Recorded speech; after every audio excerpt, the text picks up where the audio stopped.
Well, that was definitely a Christopher Nolan movie.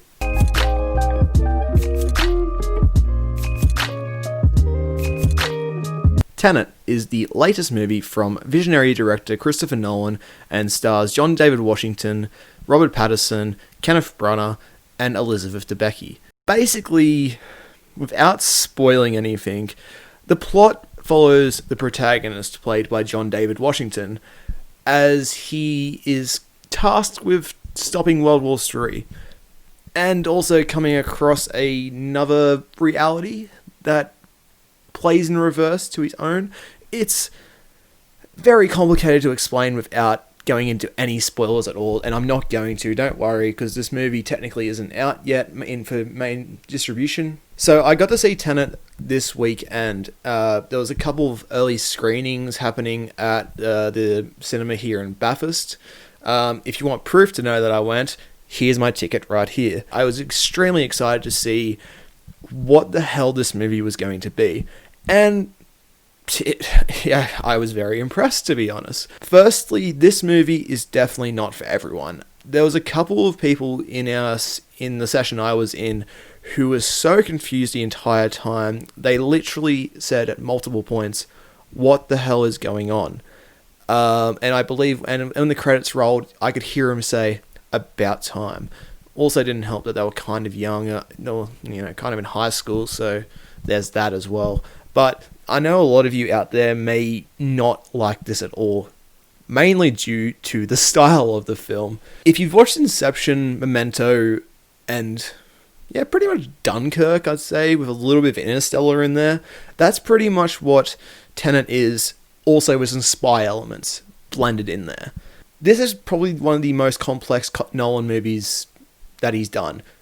It's easily up there as his most complex, maybe. I'd say maybe up there with Memento and probably the ending of Interstellar. This feels like kind of like a passion project for Nolan that he can only do if studios allowed him to, got used to his style, his vision, his visions and stuff like that.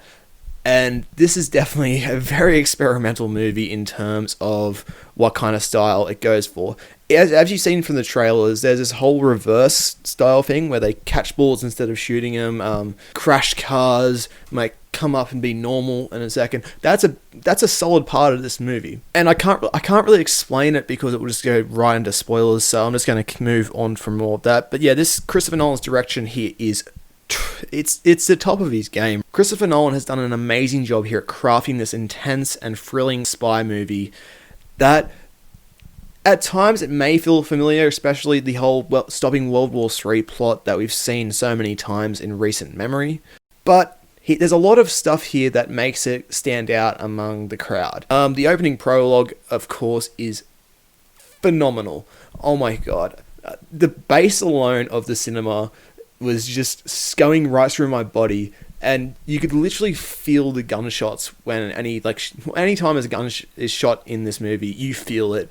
This is one of the best cinema experiences I've had. Well, if I say all year, that's kind of cheating because the cinemas really haven't been open for most of the year. But in recent memory, this is definitely one of the best cinematic experiences I've ever had. Now, I was speaking about the score, and this time around, it's not Hans Zimmer, surprisingly. It's from Ludwig Göransson. I definitely pronounced his name wrong, but let's move on. The score here is fantastic. It has a lot of those Christopher Nolan vibes. The bass is terrific. There's some horn sections that are really good. Overall, it's just a terrific score, and I'm so keen to listen to it more. I should move on to the performances. And firstly, of course, there's John David Washington as the protagonist. That is literally his character's name. Don't worry. It's not I've forgotten his name, that's just what his name is in this movie, the protagonist. John David Washington impressed me a lot with his lead performance in Spike Lee's BlacKkKlansman a couple years back, and here he's terrific. He has a brooding kind of personality that really suits this role. You believe he's actually a tough agent. His chemistry with other actors such as Robert Pattinson and Elizabeth Debicki is so good, and he's just it's just an incredible performance from him. Speaking of Robert Pattinson, though, as I just mentioned, Robert Pattinson is fantastic as well in here. I know there's still a lot of you out there that still associate Robert Pattinson with Twilight and terrible acting, but ever since I watched Good Time a couple years back, and the more films he's been in, such as The Lighthouse, this guy is just a terrific actor, and this proves it. He's really... He deserves to be Batman in next year's Batman. He's just a terrific actor, and here he's great in every scene he's in. He has the charisma, the style. It's just perfect for this movie. Elizabeth Debicki is incredible. Her performance is filled with so many nuances, and just her chemistry alone with John David Washington and Kenneth Branagh, who I'll get onto soon, is fantastic. I mean, she's an incredible actress, and I'm keen to see more of her in the future. Everyone else from Himesh Patel, Dimple Kapadia, Clemence Posey, and Aaron Taylor-Johnson, they're all fantastic in this movie, and even though they might have minor roles compared to the other three I just mentioned, they're great in the scenes they're in. They're terrific. Michael Caine even has a cameo. I mean, this is a Christopher Nolan movie, so you can expect Michael Caine to have a cameo. And yeah, he's great in the short scenes he's in. Then there's Kenneth Branagh. I love Kenneth Branagh as an actor. And here he gives a solid performance, but I think it's the accent that makes me question his performance. He has this Russian accent that at times I thought it worked, but then there's points where he has the most exposition to drop throughout the movie, and at points it is very hard to understand what he is saying.